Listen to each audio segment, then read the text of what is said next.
Hi there! In this video I talk about how to choose the right glucose sensor.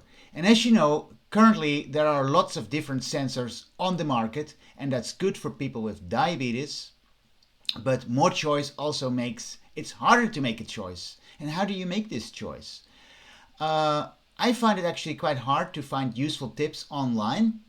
So if you look, for example, at the American Diabetes Association, you get an article that I find is not so detailed as I'd like it to be. And that's probably because the technology that's on the market just changed very rapidly. And that's why a video like this can really help you. Now, before I go on with this, I'd like to ask you to please like and subscribe to this channel. It's a brand new channel. If you like this sort of content, if you think people should be able to find it easily on YouTube, just hit the like and subscribe buttons, and then YouTube's algorithm will make it easier to find this information. Now let's go to the things to look for when you choose a sensor. The first thing is, of course, to ask yourself whether you're eligible, and this will depend on the type of insurance you have. In the US, of course, there are different types of insurances. In European countries, there are also different insurances and different ways countries deal with this. In the United Kingdom, for example, people have the NHS. Talk to your medical team. Am I eligible to get this sensor before you further think about how to choose it? And you might have the option to choose from a specific set of sensors. But still, then you would still need to think about, okay, what things do I look for? And that's what we look at in this video. The second thing, again, might not be relevant for all people, but compatibility is an issue if you want to connect your sensor, your glucose sensor, to a specific device. Maybe your smartwatch, if you have one. Not everybody has a smartwatch, but they're of course increasingly popular. So wouldn't it be great then also to use the smartwatch to see your glucose value? I think that's actually a really good thing for having a smartwatch for in the first place. Somewhat more important, for example, if you have an insulin pump, and you want to connect your insulin pump to a glucose sensor, your medical team actually will be able to advise on whether they're compatible.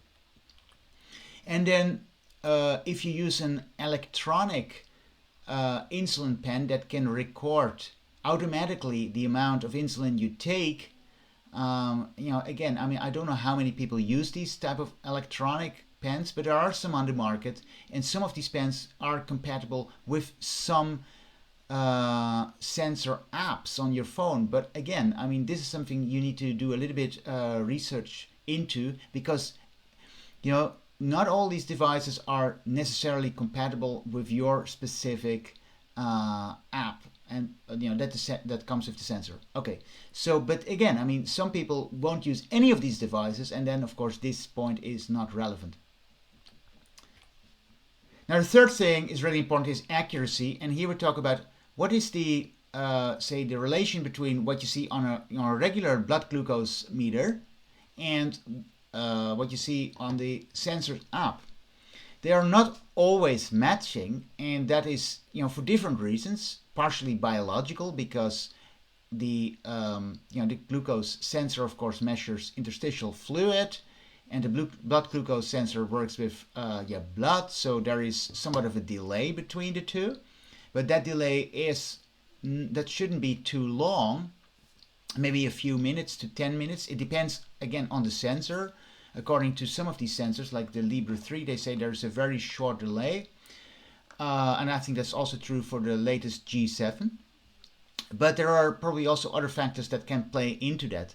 Now, some of the sensors on the market, they allow you to take the blood glucose meter value and use that to calibrate the glucose sensor on your arm or wherever it is stuck on your body.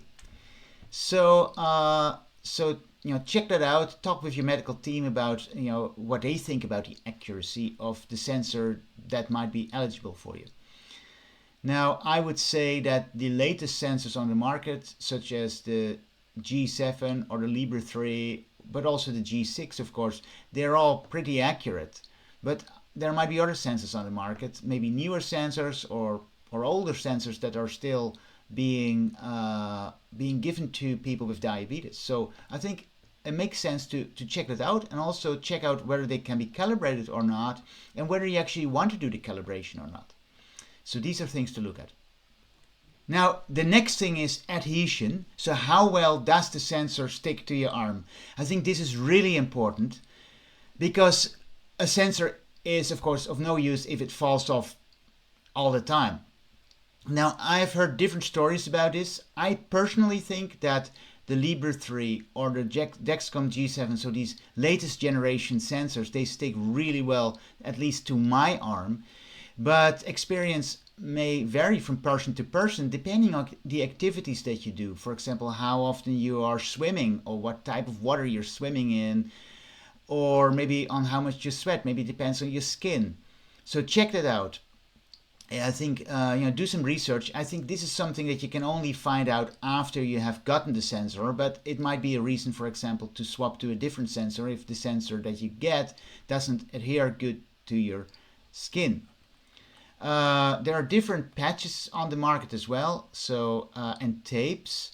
When I used the Libre 2, for example, I typically had to use some additional tape over it to make sure that it would stick really well to my skin. But then with the Libre 3, I found that that just sticks so well to my arm that I don't have any problems with it anymore. So again, do some research on this, or just see what your experience is, and maybe talk to your doctor about this. The next point is water resistance. I think, we all like to take a shower, but some people, they might have a bath and they like to soak in a bath for a while, but that's warm water. And, I think I haven't done that much, but if you do it, you still, you feel a little bit, or at least I feel a little bit, does it actually work with my sensor? Would it probably soak off? And then there's swimming, of course. I personally, I swim regularly, and I haven't had a problem with, certainly not with the G7 and the Libre 3.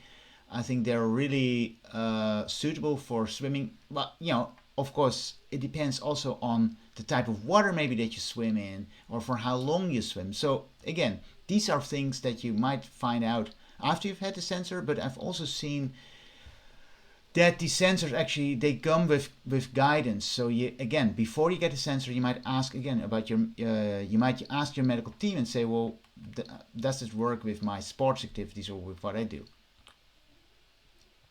The sixth point is that size matters. Yeah, size really matters, I think, for sensors.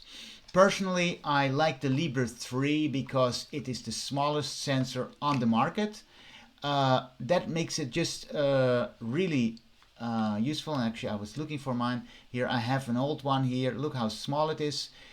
The next point is, of course, how long a sensor lasts. Now, most of the sensors on the market last for either 10 days or for 14 days.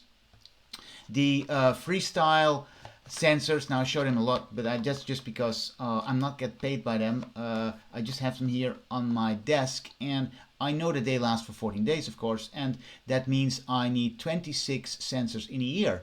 If you have a 10-day system like the Dexcom sensors, then you need 36 sensors a year, roughly, and that, I think, is quite a lot more, because every time you change the sensor, you have a little bit the hassle of, okay, you need to wait until it has been warmed up. Now, of course, the G7, the Dexcom G7, warms up in only half an hour, and that is a record, I think, as well. But still, these are things to to think about. What works for you? I think every one of us might have a different preference there. The final point is the question whether the app is actually any good. And I think here you really need to read the user reviews on, for example, the Google Play Store, or maybe the Apple Play or the Apple Store. I think that's really important.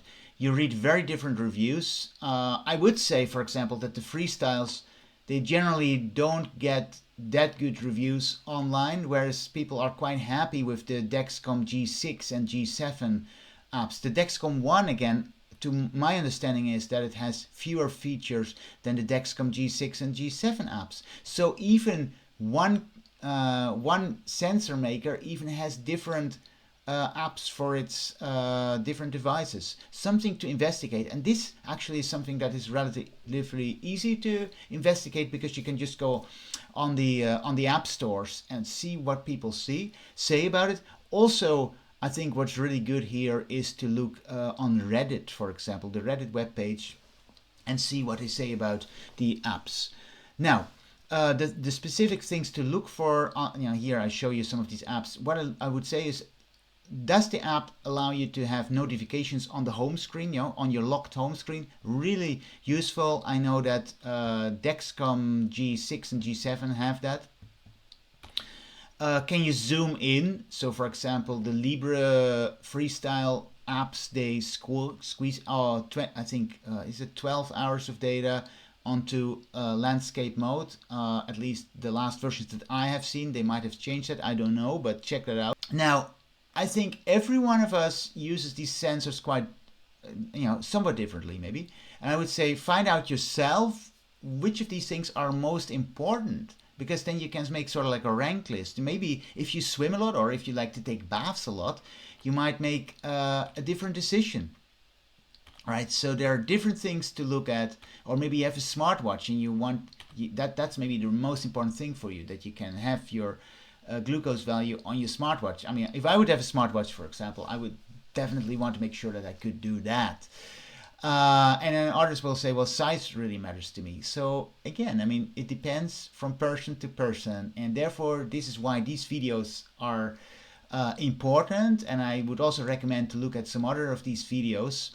And please subscribe to this channel and like this video if you like this sort of content, so that YouTube knows what sort of people watch these videos, and then they will recommend it to other people. Thank you for watching my video.